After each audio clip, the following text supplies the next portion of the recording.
ഉണക്കാനിട്ട മഞ്ഞൾ ഏകദേശം നല്ല രീതിയിൽ തന്നെ ഉണങ്ങിയിട്ടുണ്ട്. പുഴുങ്ങിയതിന് ശേഷമായിരുന്നു നമ്മൾ മഞ്ഞൾ ഉണക്കാനിട്ടത്.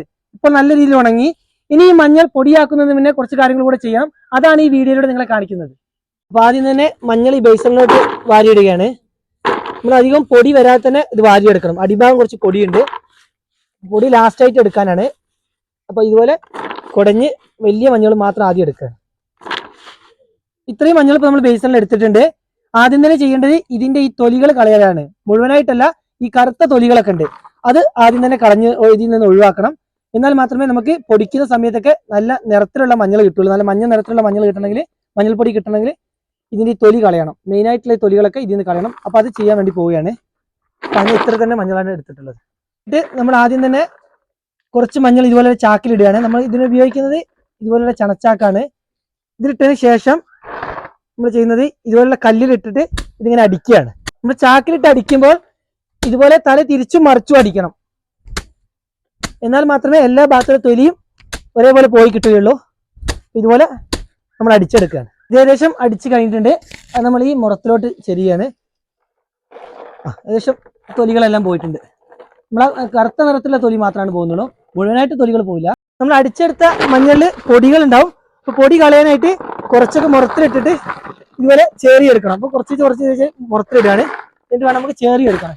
പിന്നെ മാക്സിമം പൊടികളൊക്കെ ഇതിൽ നിന്ന് പോയി കിട്ടും. നമ്മൾ അടിഭാഗം എത്തുമ്പോൾ നല്ല പൊടിയായിരിക്കും. അപ്പൊ ഇതുപോലെ ചേറി കഴിഞ്ഞാൽ പൊടികളൊക്കെ നല്ല രീതിയിൽ തന്നെ പോയി കിട്ടുന്നുണ്ട്. ഇത്രയും മഞ്ഞളുകൾ ഇപ്പോൾ നമ്മൾ അടിച്ചെടുത്തിട്ടുണ്ട്.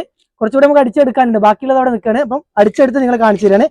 ഇങ്ങനെയാണ് നമ്മൾ മഞ്ഞൾ അടിച്ചെടുത്താൽ കിട്ടുന്നത്. ഏകദേശം കറുത്ത തൊലികളെല്ലാം പോയി മഞ്ഞ നിറത്തിൽ വന്നിട്ടുണ്ട്. ഇനി നമ്മൾ ചെയ്യുന്നത് ഇത് കഴുകിയെടുക്കലാണ്. ഇനി നമുക്ക് കഴുകിയെടുക്കുന്നത് കാണിച്ചു തരാം.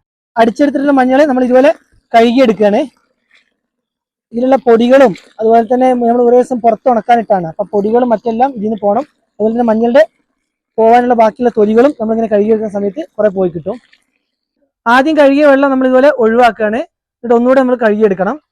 അപ്പോൾ ആ വെള്ളം അതുപോലെ ഒന്ന് ഒഴിവാക്കി കളയാണ്. മഞ്ഞൾ നല്ല രീതിയിൽ കഴുകി കഴിഞ്ഞിട്ടുണ്ട്. ഇനി നമ്മൾ വെള്ളം വലിയാനൊക്കെ ആയിട്ട് ഇതുപോലെ കൊട്ടയിലേക്ക് വാരിയിടുകയാണ്. വെള്ളമൊക്കെ നല്ല വാർന്നിട്ടുണ്ട്. അത് ഇതുപോലെ വീണ്ടും നമുക്ക് വെയിലത്തിട്ട് ഉണക്കണം. അപ്പം ഇതുപോലെ ഷീറ്റിൽ വീണ്ടും പരത്തിയിടാണ്. നമ്മൾ ആദ്യം ചെയ്തതാണ് ഇപ്പോൾ ഈ ഷീറ്റിൽ പരത്തിയിട്ടുള്ളത്.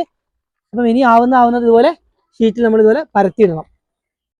ഉണങ്ങിയ മഞ്ഞൾ നമ്മൾ കഴുകിയെടുക്കാൻ വേണ്ടി ഒന്നുകൂടെ നനച്ചത് കാരണം ഇനി വീണ്ടും ഉണങ്ങി കിട്ടണം. അതുകൊണ്ട് നല്ല രീതിയിൽ ഉണങ്ങുന്നവരെ കുറച്ച് ദിവസം ഇത് വീണ്ടും വെയിലത്തിട്ട് ഇതുപോലെ ഉണക്കിയെടുക്കും. ഞങ്ങളുടെ ഫാമിലെ മഞ്ഞൾ പറിച്ചെടുത്ത് ഉണക്കിയെടുക്കുന്നതിന്റെ കാര്യങ്ങളെല്ലാം വീഡിയോയിലൂടെ നിങ്ങളെ കാണിച്ചിരുന്നു.